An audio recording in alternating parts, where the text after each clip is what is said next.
Hi guys, my name is Tony and welcome to my shop. Today we're going to be doing some twice turning on some box elder burl. I got this burl from J&B Designs, Josh and Beth out in Cheyenne, Wyoming, about 2.5 years ago. Such a beautiful burl. I decided to core it. I'll have a little video hopefully up here of the coring process, just a little quick short. And then I let it dry. Waxed it and let it dry, and now we're down to that sub 10%, and I think it's ready to be turned again. So let me pull you around the other side, show you what we're going to be working with today, and then I'll kind of walk you through my process of how I twice turn stuff, how I mount it, get a fresh tenon on it, clean up the inside and outside, finish it, and get it ready for the market. Okay, here we have the actual pieces. I managed to get 3 cores, one little dish, so we can get some nesting bowls out of it, and kind of a more moderate sized bowl here. Got a pretty gnarly knob here when it broke off from the burl in there, but it's still well over 3/4 of an inch thick. Plenty of material work there. Now left the live edge for the burl part, and then we have the big daddy here. I just use plywood stickers here. Look at that burl. Isn't that beautiful? We've got all that lovely red spalting, burl eyes, plus we have this lovely live edge. We should be able to keep quite a bit of that. Some lovely red flame, and it didn't change shape a lot. So mounting it back up onto with our center hole that we left from the original turning and getting it back into the chucks on here, we should be able to true that up really quickly. And look at the flame and chatoyancy in there. That should end up being just a lovely bowl. Today I'm just going to be working on the big pieces, and I'll put these aside for another project. But let's get this mounted up, and I'll show you how we're going to do that with a jam chuck, live center on the other end to start with, so we can true up that tenon perfectly, and we'll remount it in our jaws. Okay, for what I like to use normally is just a jam chuck. This is an old redwood fence post that I've been using for a long time. I keep a hole in the middle so it distributes the pressure out this way. I don't get that burn or a dent or a bruise in the bottom. That's just been my preference, and it's worked for me for years. You can also put finials and stuff in there to work on the bottom. So just lock that into our chuck. I'm using a 5-inch chuck. It's 125 millimeter from HTC. Turn our speed all the way down here. Let's make sure that spins up nice and true still. Yep, nice and good. And on the other end, let's use a standard 3-bearing live center. Put that in, bring our bowl around. Let's blow that off here. Just want to see that hole in there nice. Get it on that end first. So on our live end center first, so we have our hole in there. And a little bit of pressure. Turn it way down again, spin it up. We can see it hasn't really changed a lot of shape. We definitely have a wobble in there. And we can get that up to 600-700 RPM, no problem. So I'll make sure we're nice and locked down, pull that up, and I'll go grab a couple of sharp bolt gouges and we'll start in on the process. But look at that wood, huh? Isn't that beautiful? I know a lot of people don't like the flaming box elder burl as much to turn as they do to appreciate when it's done, but it's just such a beautiful wood. Just gorgeous piece of timber. All right, let's get to it. Okay, the first way to true this up, we're going to take I have my little pointy gouge here, which is just a 1/2 inch Benjamin's Best, sharpened up to a 45 degree all the way around. And we're going to just clean up in here this tenon until we get a nice true and concentric tenon. And then after that, we'll be able to move around up the edge of the bowl using that as our centering point.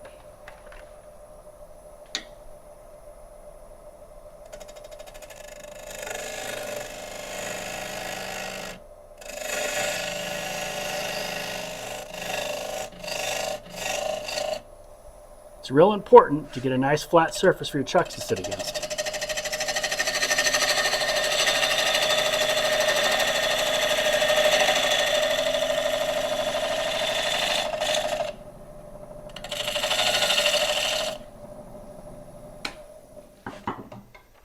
Okay, got that pretty well set up there.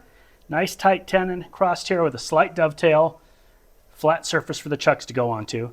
So now we'll tighten it up, and we're going to go ahead and get out a 5/8 inch bowl gouge and just round to the outside. We're going to get the wax off of it, see what our wood looks like, and make sure that everything we have is still in round. And I think from this angle, you should still pretty much be able to see. So let's give that a shot. Hold on here. Okay. We're spinning at right around 800 RPM right now.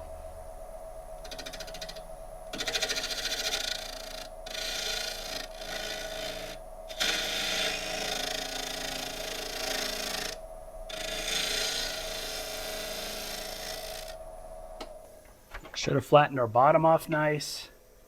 Obviously not ready for sanding with that, and we're leaving a little bit of meat here for our foot, because I think I'm going to do a nice decorative beaded foot under here. All this beautiful material, we don't want to lose too much. And a flatter, heavier bottom, I think, is going to be pretty. We could pull it down a bit. We have enough material to do so. But I think the aesthetic of this bowl, at least the shape that I'm kind of going for in my mind, I kind of like the way that looks. What do you guys think? It looks pretty nice, especially once we get up to this big round burl section. I think it's going to be kind of cool.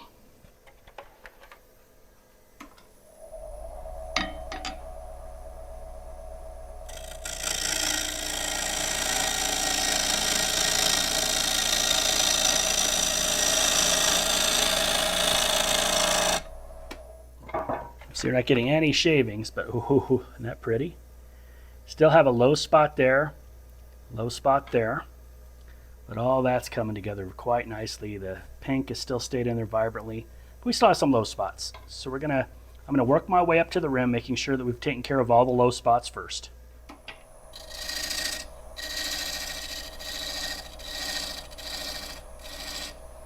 You can actually hear it if you're listening closely. You'll hear when we're there. Yeah, I've got a good height there.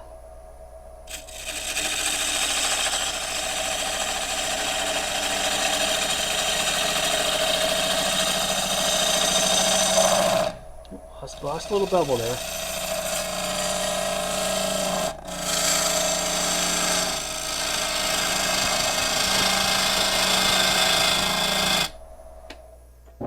So the way I like to do it is in a couple steps, and I always leave like a hard line of where I've stopped working a shape after I make sure I've got all of the low spots really good. We don't have any tear out. So my next move is going to be from the line I left up to the rim. You can see it's a little more oval on the rim. You can also hear it kind of bouncing around a little bit, but we'll get a nice flat approach. We won't have to come around from a weird angle, and that should help us. Oh, felt a little something there.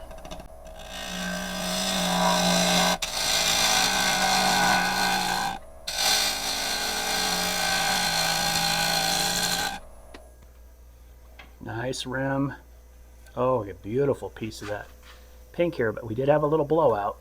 But I don't think I want to, well, we'll see if it comes past that. The blowout was from the pink spalting over this knot. But oh, that's very pretty. Very pretty. Now let's just peel off the rest of this little rim I started. And I'm going to move to a smaller bowl gouge. This is a freshly sharpened half-inch. This might be my, yeah, half-inch, sorry.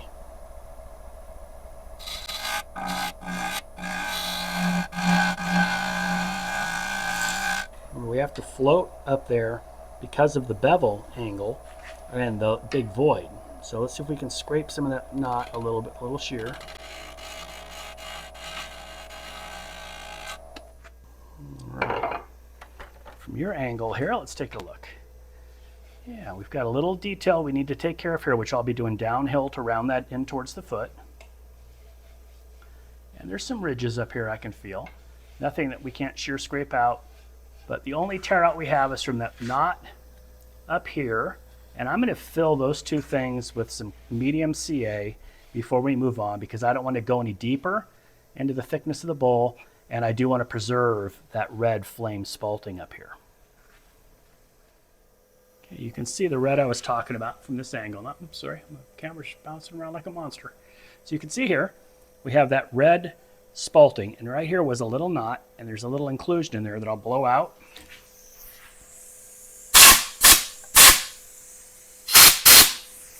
And that way we can come in now with just a little medium CA just to fill that in, so when we get through it, we preserve that. We'll look for any other defects, aside from some bad tool lines. That's on me, not on the wood.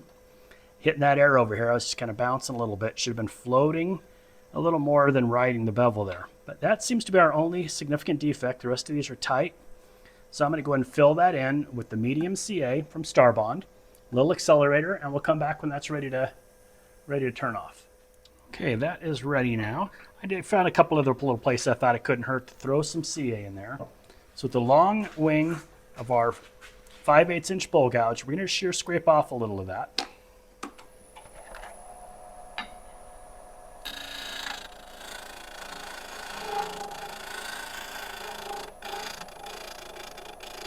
Still a little wobbly in the middle there, and I don't see it at a round.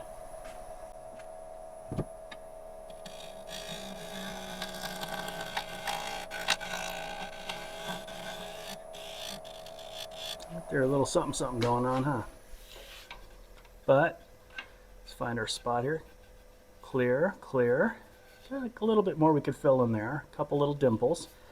Before I do that though, I'm gonna go ahead and come down with the small bowl gouge just to finish our round shape on the bottom here. Little light downhill cut.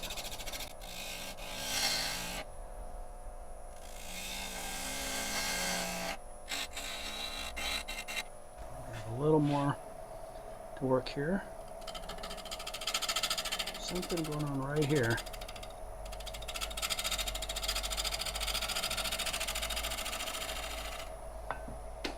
See if we can feel what that is. I don't feel a lump or a ridge there. This must just be one to bounce off that little bark inclusion. So looking up top here, we'll zoom in, you can see we've got a little pit there and a couple little pits left in our other fill. So we'll go ahead and just top those off, get a little proud of the existing surface.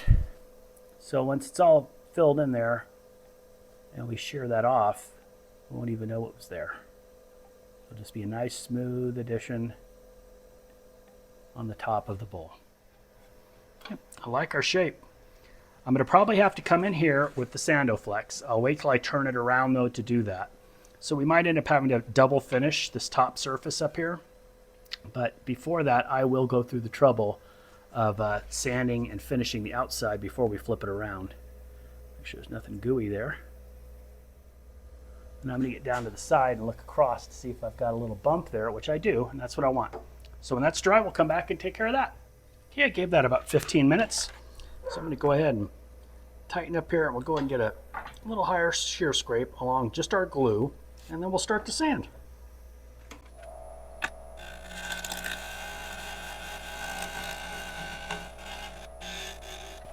Get my shape from the profile.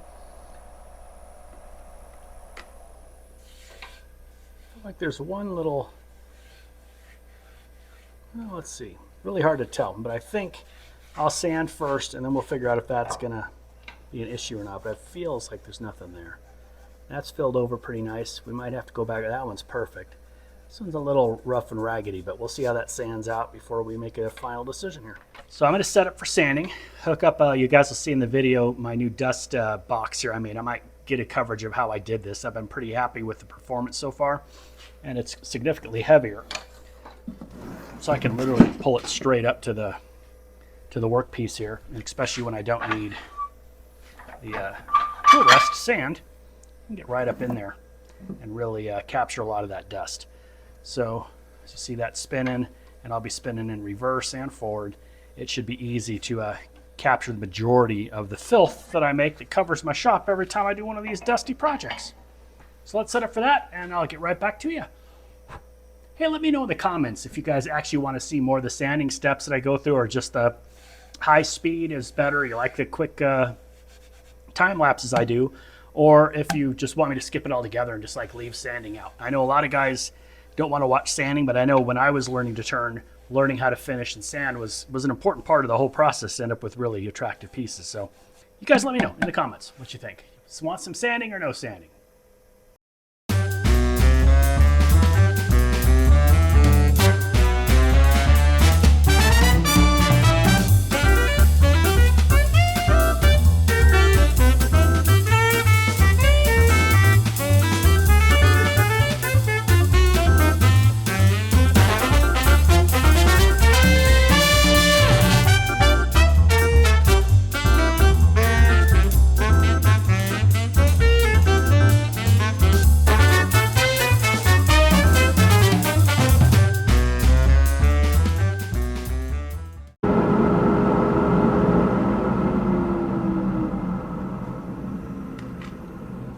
Okay, got it sanded up. I used the last little hit with 1200 just to see what would happen, but we basically only really sanded up to 800.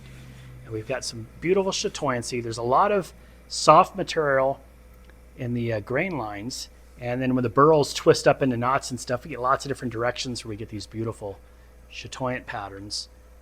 So I think that it's ready now for us to go ahead and put some shop shine on there. And if you guys haven't already seen the shop shine video, a bunch of people have asked about it. I will try to put a link. I don't know which direction any up or down is anymore. I'll try to put a link so you guys can watch that video if you get a chance, if you're curious about how I make my shop shine. It's a little warm out here. That's basically my grit, an abrasive grit paste that we're going to go ahead and put on. I'm going to apply it by hand right now because it is very hot out here and I don't want it flying, and then we will work it in with a blue shop towel. Of course, blue is my personal shop towel choice, but I don't think it matters, to be honest with you. I always just think it's funny that the shop towels are blue and a paper towel in the kitchen is white. I don't know why that is. Anybody know why that is? I think they just figured blue, but then again, if they were doing like old-fashioned stereotypes, they would make the ones for the kitchen pink, but they didn't do that.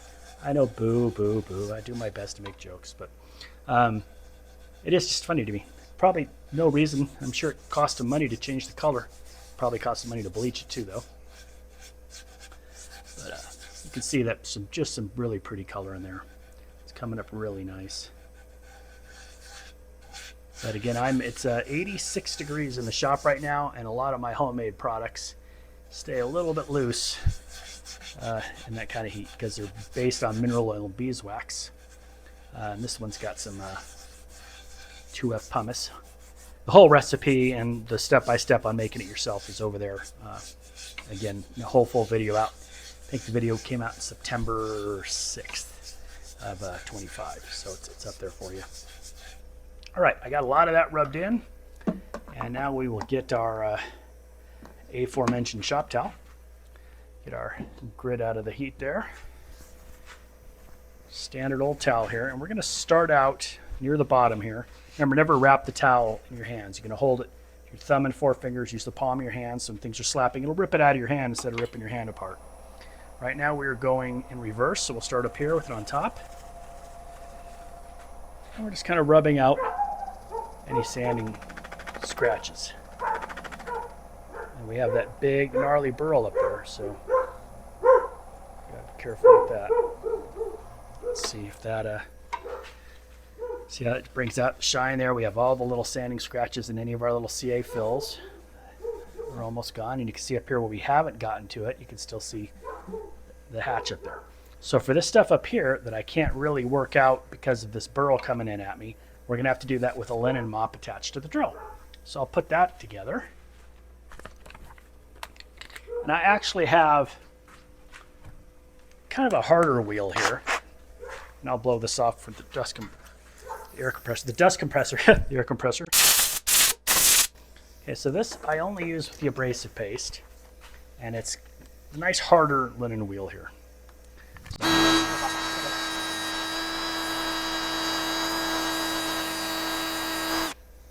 Once we get to that point, we can see how many fine scratches there still are up here from it skipping over that end. So I might have to resand that one portion just by hand without the lathe spinning before we try to do any shining there. So that's going to be a hand sand right here. And I'll probably start at 320 or 220, and I'll work myself all the way back up to 800 right here. And I'll do that by hand. Okay, we've got the scratches all hand sanded out now, and it's time for us to put a little of the shop shine on. This is going to be a multiple step process, but normally it is not a multiple step process because it's so hot. It's going to take a little while, I think, for it to harden up and to settle into all the pores. You can see how kind of gooey everything is. We're in the, guess that we broke a record yesterday up here in Spokane for the hottest day ever recorded in this part of September. And that was interesting, to say the least. I grew up in areas where, you know, triple digits were not uncommon.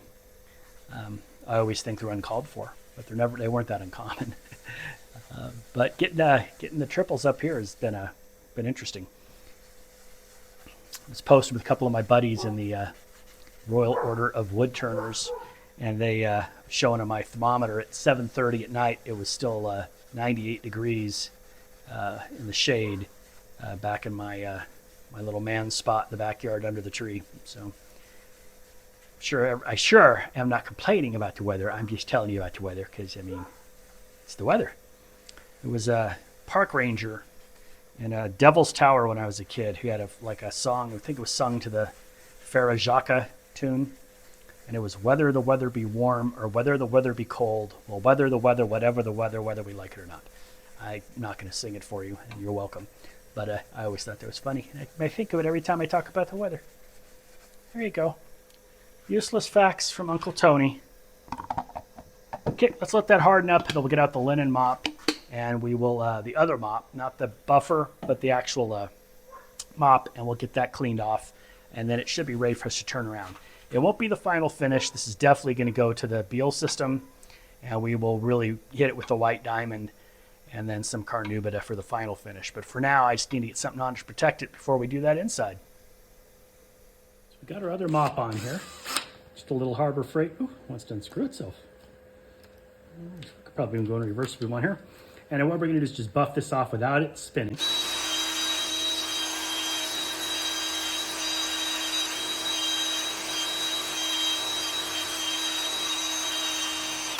Okay, that should be protected now for us to get the rest of the work done.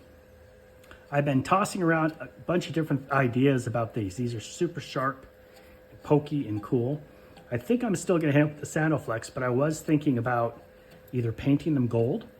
I know it sounds silly, not my normal thing, but I do have a really cool 24 karat gold pen that I could highlight all that with gold. We could hit them with the Sandoflex. We could put some shellac on them. I still haven't decided.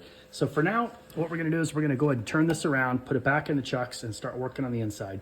And I'll bring you back when we've got it reset up. Always remember to take out your live center if you're not going to be using it.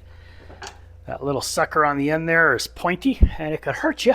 So pull it out, put it away before you put your tailstock back. Okay, we are set up to start hollowing the inside out here.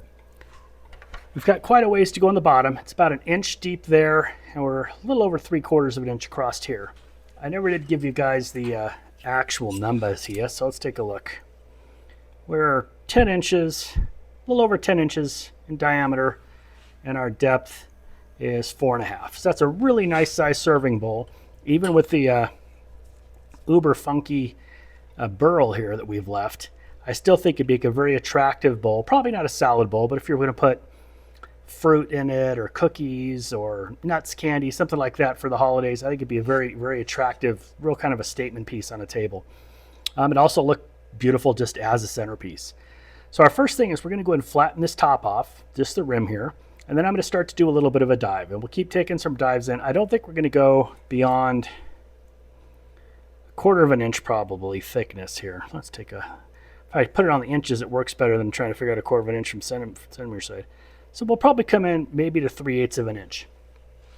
Another option we have, and I've been throwing it around, is I could leave this nice thick rim, flatten it off, work on hauling this out, and we could do a neat inlay here. And I think we could get away with doing an inlay on this rim with some little agates, maybe some pretty kind of stone. I want to see what that rim looks like after I flatten it. If there's some beautiful figure, we don't want to embellish it and ruin that. So let's go ahead and get to hitting that with we'll start with a 1/2 inch bowl gouge here. Yep, we'll do the 1/2 inch, nice sharp tip here. I currently have it up at about 700. Let's get it up to about 700 RPM. 820.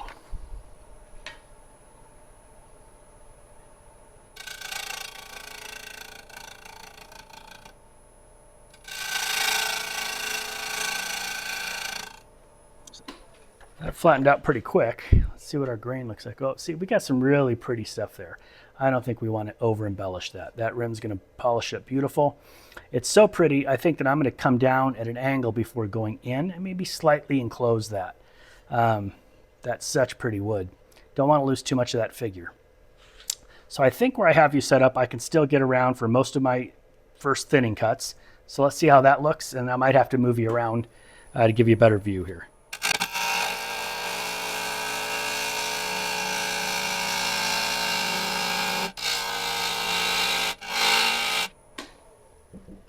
Let's see how that looks. Yeah, look how lovely that wood is. It cuts beautifully.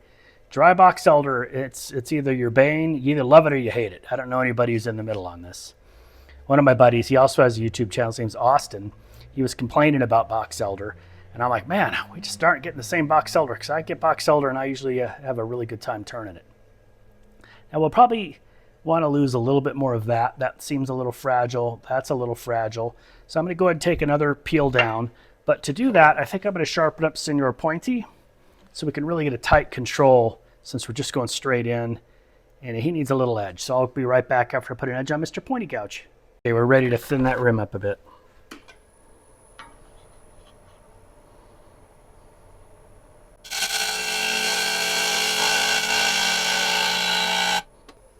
See if we got those little, did not cut as smooth. I thought we'd get a little smoother cut. And did we get rid of all the super thins? That's still a little thin, but I think it's strong enough. That piece is strong enough. Yeah. What do you guys think? Thinner? How's that look proportionally? The wood is so pretty. I hate to get rid of too much of that real interesting stuff up on the rim because I think it's going to be part of the magic. Let's see if we can cut in at a slight angle, although we might end up pulling some of that out, which I don't want to do. Yeah, the cut's still pretty good. Let's go ahead and work on the interior. We'll do some more thinning on that. I'm going to push you guys into a slightly different position here, and hopefully we can still zoom in on it later. But I need to be able to get my arm around here to get a good cut.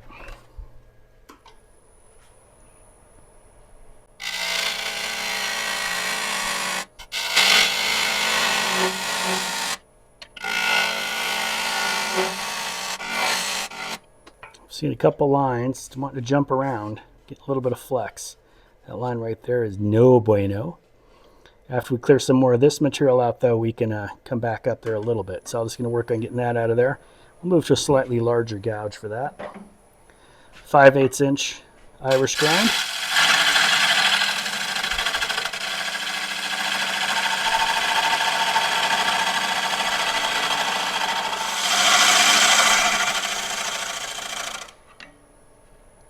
It's always the challenge of dealing when the bowl is at a round. And we're getting past that, now we're around, but we still have some tool lines here, but you're seeing that figure pop out that we really don't want to get rid of, and you can hear how dry that is and how we're almost getting sawdust, little shavings and a little sawdust. Kind of liking that rim thickness. Don't think we're going to be able to scrape the burl, so let's go ahead now and readjust our tool rest so we can get a little further in there. Remember, always spin your bowl. And make sure in your mind you're yelling clear, that you know you've got a nice angle there. And you're not going to be hitting your bowl with your tool rest, ruining all that work.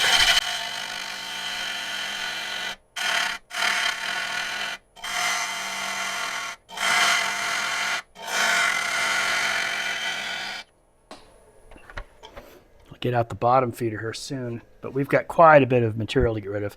We're really chopping through these bird's eyes here, which are going to be beautiful. We want to keep those in the bowl. We don't want to get rid of that at all. So let's move to the center here a little bit. I think we can drop our tool rest, and we'll do a little bit coming out from the inside so we can keep our curve nice and symmetrical.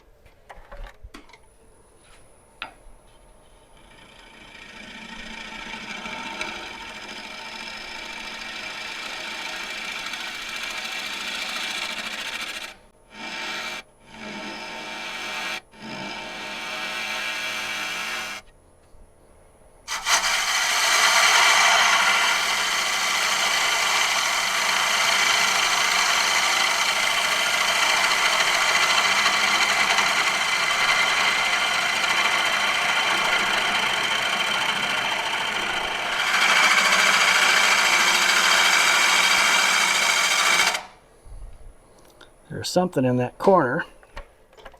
You guys heard the catch. It's all this bird's eye here, and it's tearing, not really cutting well. So this is probably what Austin was talking about, getting those tears instead of good cuts. So I think we're going to have to try some very sharp scrapers right there. So I'm going to set it for that, and I'll be right back. Okay, I'm going to see if this is going to take any kind of shavings here. Keep the handle slightly elevated. Just see if we can work into this corner lightly with this tool. Right now, the bird's eyes are just pulling out.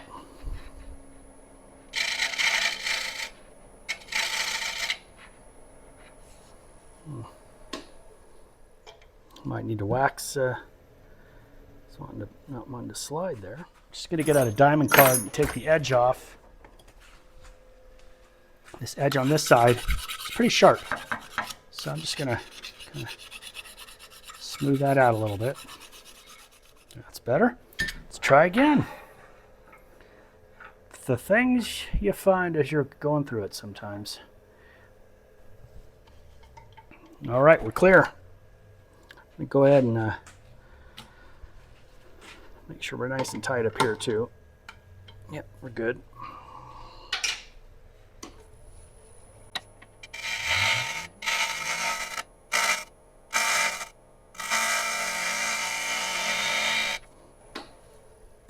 Looks like I have a little catch right there.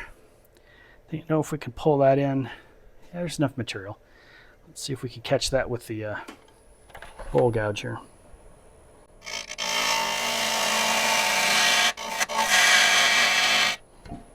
Really not liking that cut there on the edge is fine.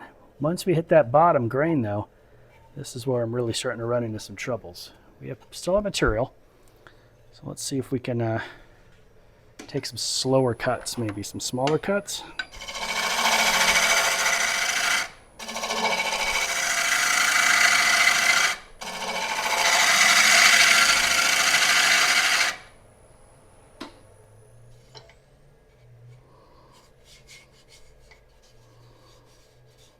A little better, it's a little wobble there, but we are getting that down. Still have plenty of material on the bottom. So I'm going to go ahead and get out the bottom feeder now and just work that bottom. And we got a good edge on here still. Keep the relatively open flute here.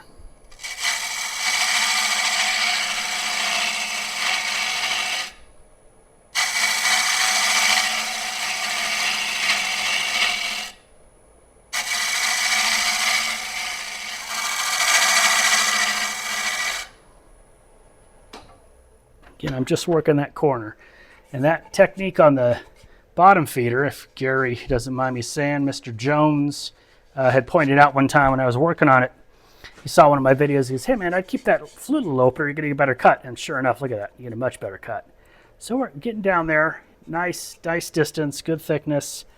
We still have one little bump right here that's in the couple there. We'll be able to finish up pretty good. Now I really need to get more of that center mass out before I can move to the next portion. And I think I could still use what's working the best right now, which is the bottom feeder or the scraper. And we're right in the middle there. So it's just not really nothing aggressive.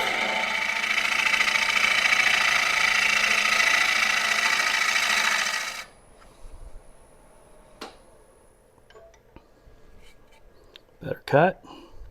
Obviously, we still have a big lump there. I'm just trying to see what my shape's going to be and how much more I can come in before we're in some trouble.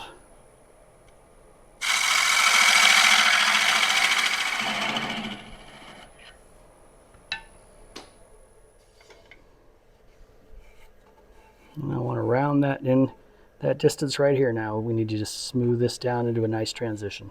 It should look pretty good. I don't think we can get in there with this to round that corner all the way. A nice sharp tool, as you can see, but really feels like there's these knots and bird's eyes just change the shape so much, or the way the grain is turning. I'd really like to be coming from the middle out at this point. Still have a very nice edge on there, but I don't think we have a lot more we can do here.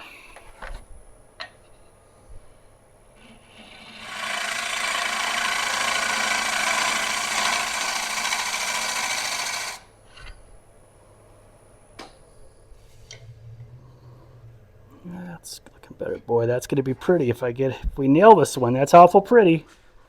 Yeah, got to put an edge on. Oh, there's a nice edge. I'm going to go ahead and put in a fresh edge, though. It's been sitting for, haven't used this tool in a bit. So I want to get a nice fresh edge on this, and then we'll come back over and get to work. Okay, I've taken this and put a real nice edge on it now. So we should be able to just, from here out, just kind of pull into that corner with some light cuts. We're right at the center line, handle slightly elevated.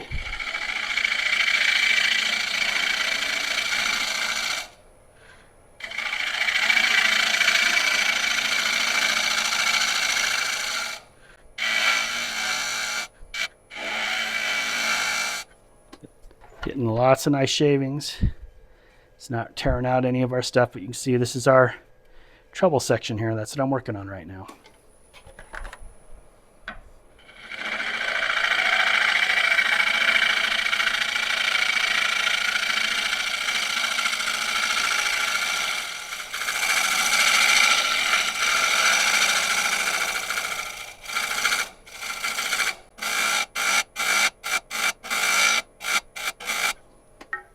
Getting close, a little nerve-wracking. See, we have that one little lip there. We still have a dip that we can get to. As soon as we're through with this, it will be real easy to finish up the bottom. We are getting some tear out in that bird's eye, just a little bit. It's all sandable, but boy, it is a beast. That bird's eye is a beast. I'm trying to get a little closer so I get a little bit more support while we're just working that one area, and we're clear. Our goal is to get in and have a perfectly round corner right here using the profile that we've developed here on this inside bowl scraper.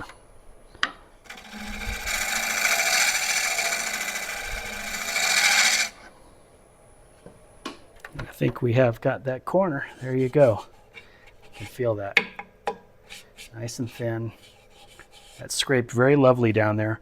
So now we just need to blend these two sections together, which is a whole lot easier.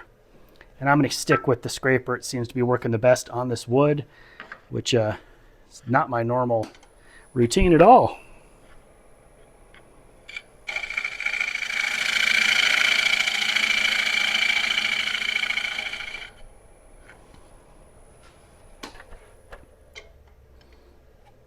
I can still feel a little lump there, so we'll work on that. I don't think I want to go back to the bottom feeder, or do I? Yeah, let's try the bottom feeder.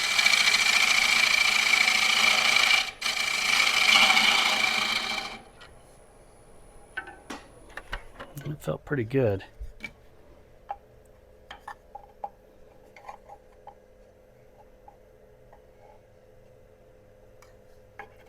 Little thing there.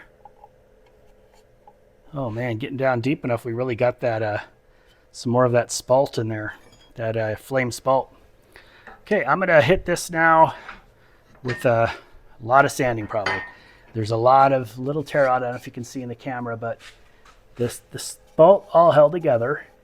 I do have a lump right here. I'm gonna have to go back in with another scraper here. Yeah, there's still some lumps here. It's hard to tell with the different figure until you actually finger it, but there's a lump right here. So I'll probably get a pencil out. Let's mark that up a little bit so I can really know what I'm digging at when I'm in there, because I'm having a real hard time seeing it with all the figure. So where's our lump? Okay, we have a lump right there that we need to get rid of. There's one right here. Kind of gives you where the low and high spots are. Okay, let's line up, get out the bigger round nose scraper now, because we're done with our edges. Gotta put an edge on this too, though. Yeah, it has been a while since I used it, so let's get that going. Got a really nice edge here. You see that? Yeah, I've got a good edge. So let's clean up those pencil lines, and that should put us back in the driver's seat.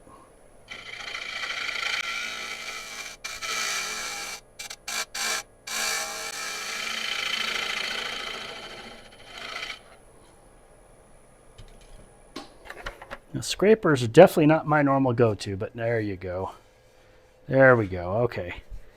No little wobbles or bubbles or anything like that. So now we're ready to sand. So I'm going to clean up this mess in here, set up for sanding again, and I'll bring you guys back when we're ready to put some finish on.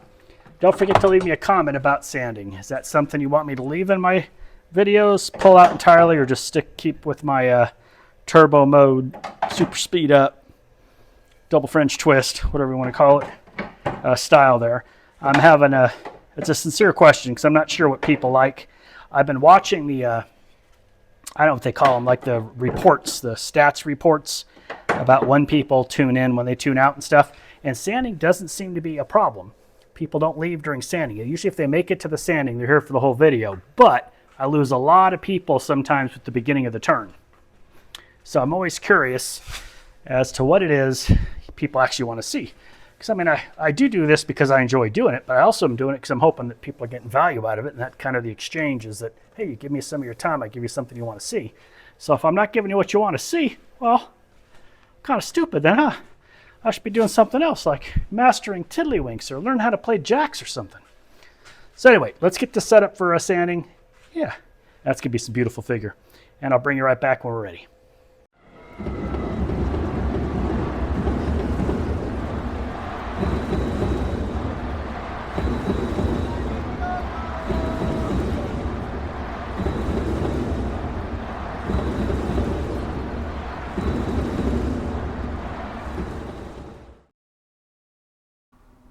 Well, and then you find out you didn't turn your microphone on. So I went ahead and obviously sanded it up in the quick little time lapse I showed you there, and was trying to decide in this conversation that was not recorded about what finish to put on it. I finally decided on using Howard's Feed and Wax, which is one of my go-tos for stuff like this. It just really brings the shine out and it's super easy to maintain. I wanted to use my shop grit and shop shine on this, but with that ragged edge on the top, there's just no safe way to really apply it. It requires a full rim, so you're not catching yourself on anything as it's spinning at high speed. So rubbing in some Howard's and letting that sit for 15-25 minutes, and then coming back and buffing that off and then applying a second coat is what I chose to do for this one. And it turned out pretty good. So I'll kind of speed this up and we'll get around to taking that foot off and adding a really nice decorative foot.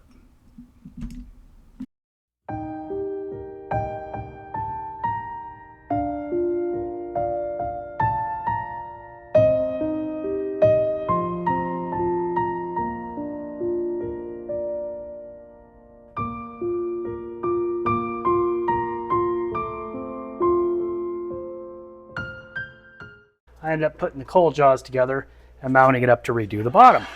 So you got to escape watching me set the little buttons on that thing 3 different times because I measured in inches and I had my scale in centimeters. So yeah, that happened. So I'm going to go ahead now and try to retexture that like we had it so we can keep that look that I was going for. And then we'll put our little lines back in. That was probably 30 minutes of oops. Get us back to where we're at now. So again, I'm just going to apply the wheel. It starts to spin, little pressure, and slowly pull out.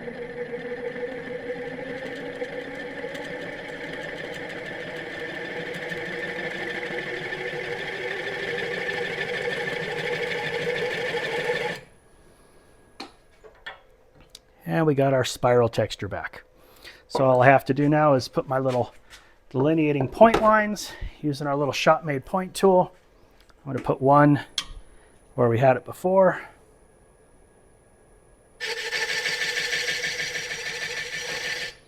And then one right in the middle here.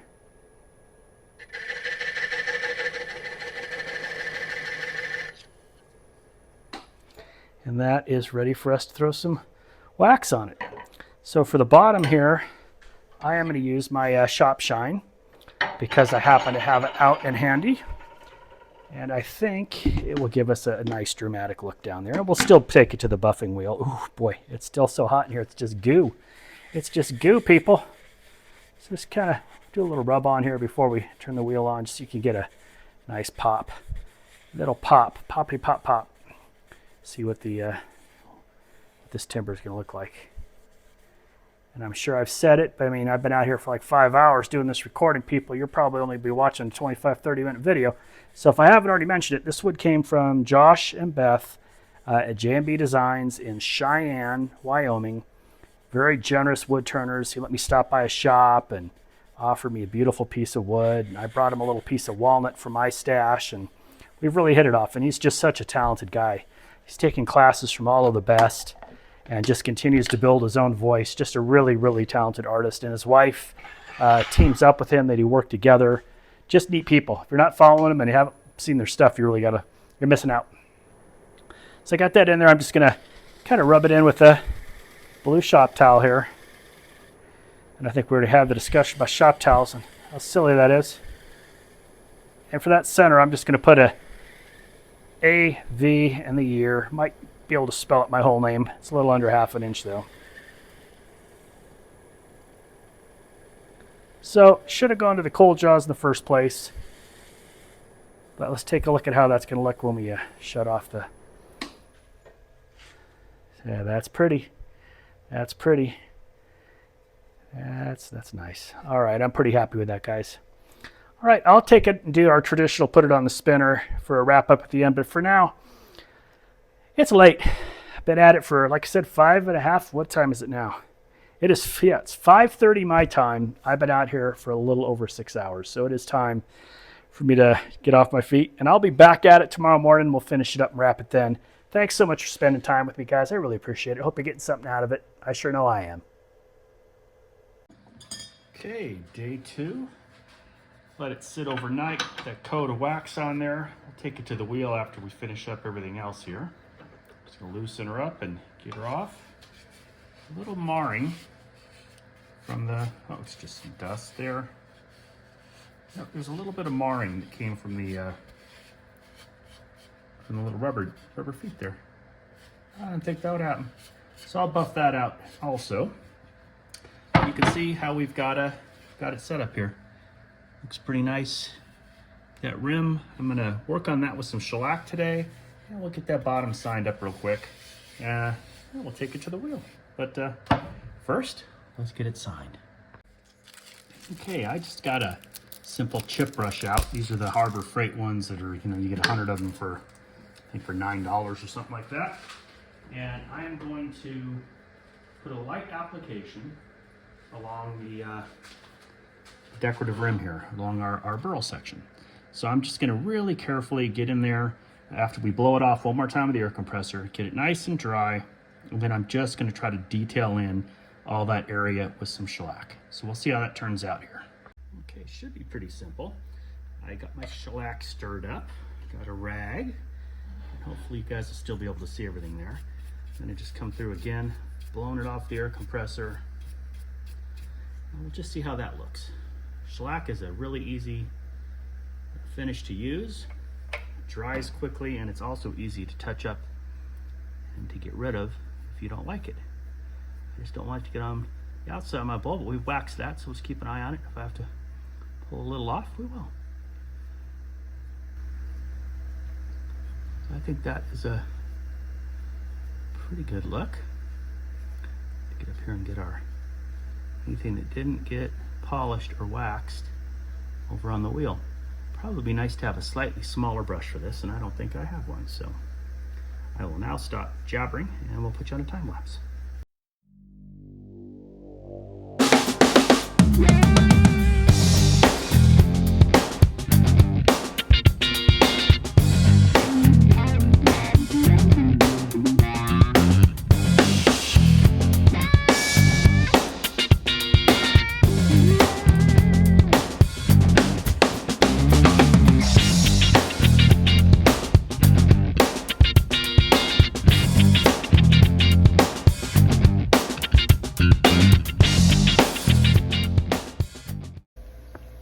Well, there she is, all finished up. I think we did okay. Now, this is only the 3rd or 4th time I've actually taken one of these bowls that I cored and gone back through the process of twice turning them. And it's really a different style of turning. Can't believe it's only been a few years since I started doing this. And mostly I've been used to turning green wood, letting it warp, or getting some nice dry blanks after it's all dried out and then turning it. But it's a lot of fun, and you really get to get a whole lot more wood out of it. I'll get to turning the other 2 pieces for this nested set. Although that wood is so pretty inside, I think stacking other bowls in it isn't gonna add a whole lot to it. But boy, isn't that pretty? Hope you guys enjoyed this video. Hope if you did, I'd sure appreciate a like and a subscribe. If you share the video, it really helps the channel out. Kind of blows my mind. I've been doing this now for over a year, and I really appreciate you guys joining me on the journey. Anyway, that's it for this one. Get out there and turn something.